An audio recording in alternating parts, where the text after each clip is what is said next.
Are you planning an event? Have you picked your unique hashtag for your event?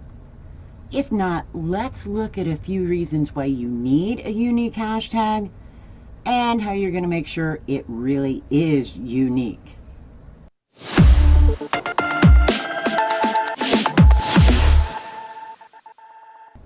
Hi, I'm Sheryl Loch with Ginger Roots Media, and I'm here with...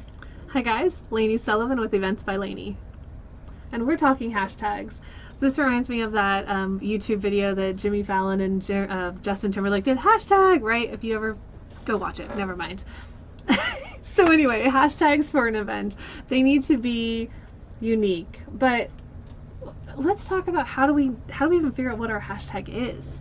Well, for one, you're going to want something identifiable with your event. You want it to resonate with people while you're using that hashtag. You don't want to use rainbow unicorns when your event probably isn't about rainbow unicorns. But if it is, that could be your hashtag. So if it's not identifiable with you, it's out. Another thing you want to keep in mind, short.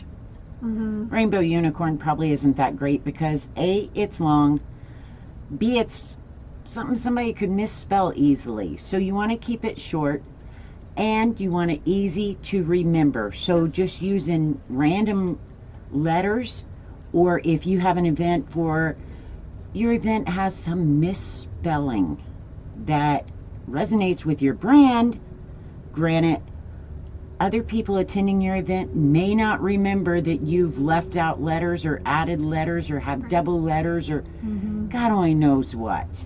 Exactly. Well, when we talked about Facebook pages and setting up your accounts, we talked about not putting in the year on those, but can we put a year in on hashtags? Absolutely. In fact, that's great. If you have a short hashtag that is the initials of your event or something short, then you put 2017.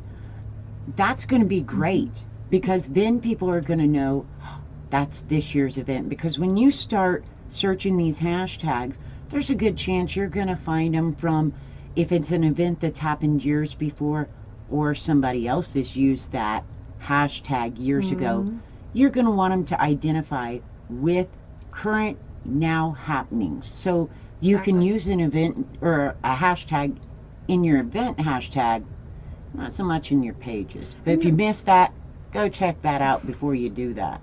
And you'll notice the bigger conferences, they do that. They'll do SEM Rush 17, MozCon 16, Marketing Profs 15. So you'll see the big conferences, and you can always take a cue from the conferences. The ones, these guys that have been putting on conferences for, 5, 10, 15 years, take, your main cues from them on some of this stuff, because if they're doing it, they've probably figured out what works. Well, yeah.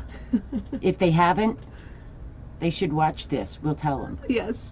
So, yeah, there's a lot of things. If you go on to Twitter or Instagram, Facebook, any of those, when you know there's a big conference, go in and start looking at what they're doing. And that's huge on social media, not just for hashtags, but just across how they're board. conducting everything. So that's super important. One thing I want to say, when we talked about making it unique.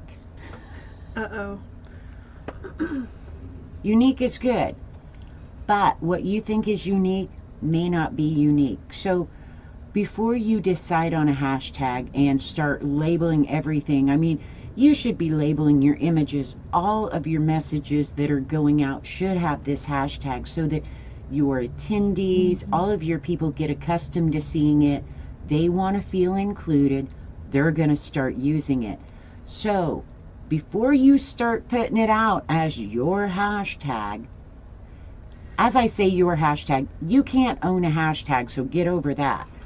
But the hashtag you're going to use, I want you to go on every social platform there is and start searching that hashtag. That if you have a list or narrowed it down, go on Google and search YouTube, search Facebook, search everywhere for this hashtag, because use Hashtagify as well, and there's some other hashtag services that you can use just to double check.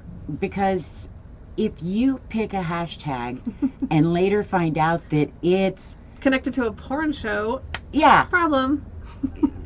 yeah, You you really- don't want to be associated with certain people. You also want to look at, if you find hashtags from, say, a year ago that are using it, they're not a bad site. They seem like okay people, that the little bit of confusion would not be a big deal, but you want to look at the dates of all of those messages, because if you're holding your event in the same proximity of time that they are, you could have mass confusion. Mixed And messages to your audience. some of these hashtag people for events will use these hashtags for 6 months, 9 months, even a year. They use it all the time. So watch that. Or you could be in, even though they're not a bad event, you're just mixed in and your messages are going to be lost. They're going to think you're spammers. It's going to cause some confusion. So watch your time span also if you do find someone using it. So, And I would double check, like if you have somebody doing the research for you, unless you have a Sheryl in your life, I would double check all hashtag work to make sure, because somebody like Sheryl will double and triple and quadruple check. And I can say that because I've worked with her and I get slapped every once in a while because I do stupid shit. But the thing is you want to make sure that you don't entrust that to somebody that you really truly don't, aren't confident that they've searched everything and gone really deep into some of these things, because you could be connected to it, like Sheryl said, an event that you really don't want to have any association with, and that hurts your visibility and your brand online. yeah, and the thing is, if you have a graphic designer, if you have someone editing your videos, anybody that you're paying to do some stuff with, that you're going to want them to add that hashtag to, if you start paying them to make your images, to do your videos, to do your social media, your website, blog posts, anything, and they're using that hashtag, and in a couple of weeks you go, oh crap, that hashtag won't work, we have to change it. Guess what? That's not included in the price for you not doing your research ahead of time. So before you pass that hashtag out, like Lany said, check it. No matter what. I don't care if I even give it to you. Go check it yourself, because that's a lot of money when you start. Don't check it when she gives it to me. That's okay. I know that about you, so I just go. But the thing is, to redo is more money. It is. Especially if you've involved print, you've involved signage for your event. Anything and everything. Yeah. Big money. And once you have your hashtag figured out, then blow it out. Make sure that everybody has it. Make sure your speakers have it. Make sure your attendees are using it. Encourage them to use it. Do contests to get them active and involved in that hashtag. Make sure they're using it during the live event. That's one thing that the big conferences do really well. People are taking... Not all of them. Well, no, not all of them. I think the ones that I follow mostly, because I pay attention to the big ones that I follow. But you'll see pictures on Twitter with the hashtag, and people have really figured out how to maximize the hashtag. But the smaller events, the smaller business owners, you guys, I'm sorry, but you haven't figured it out. You haven't gotten your tribe to use your hashtags. So get your tribe to use your hashtags. Get them to engage on Twitter, because you can get some trending, that's branding. That's brand visibility when you can get your entire audience and all of your speakers and everybody involved in the event moving that hashtag on Twitter. So there's really some power there. So I would use it. I would say go as far as, whenever you email these people, your attendees, your group of people, your followers, tell them this is the hashtag we're using. Because if you've hired a social media manager, or if you're trying to do it yourself, which I find crazy, but if you are, Don't do it. the way that people are going to be able to follow this, be it get your questions answered, share updates, share the whole event itself, is by looking at that hashtag. So me as a social media manager, when I've done that for events, what I'm going to do is I'm not going to go and start searching for oddball crap on all these social sites. You can't afford for me to do that. So what I'm going to do is I'm going to go in and I'm going to sling that hashtag in a search, and then I can see who do I want to reshare, who do I need to answer a question to, who needs a link. Did someone have a problem on the site? Maybe the site was down or your pay button wasn't working. God only knows what. But that comes on the customer service end of social media, but it's all done through that hashtag. So if you're thinking, silly hashtag, I don't need it, people will send me a direct message if they need something. No, they won't. And if they have a complaint, it's going right on Twitter. Let me tell you what, any complaints are going right online. And a lot of people may not include you, tag you. They'll use a hashtag just because. Exactly. So there's a lot more to hashtags than just, the old, they're no big deal. They play a huge role. So pick them wisely. Get your people to use them.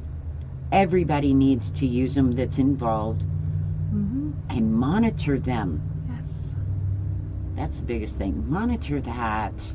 Yeah, because you can get some really great testimonials and future use out of that content too. So, I mean, we could go on and on and on. So I love hashtags. There's so many. Especially the Minions hashtag. Did you see that? Gosh, I love. Go type in hashtag Minions and see what happens. On OMG, Twitter. On Twitter. It's exciting. All right, so I think we've pretty much covered as much as we want to give you today. So you'll have to do what? You'll have to go over to eventsbylany.com/knowledgebase and sign up for the email list, because we're going to have a download for you so that you've got all of these little tips as a reminder as you build your event. I also want you to subscribe to the channel so that you don't miss any of these videos for event planning. And with this video, why don't you give it a like, a dislike, a share? Got questions? Leave them in the comments. We appreciate you participating. And wait, don't forget to sign up, because we have the live Q&A. So if you do want to dive deeper, we have the live Q&A that is a members only. So you have to go sign up to get this. And you don't want to miss this. Thanks.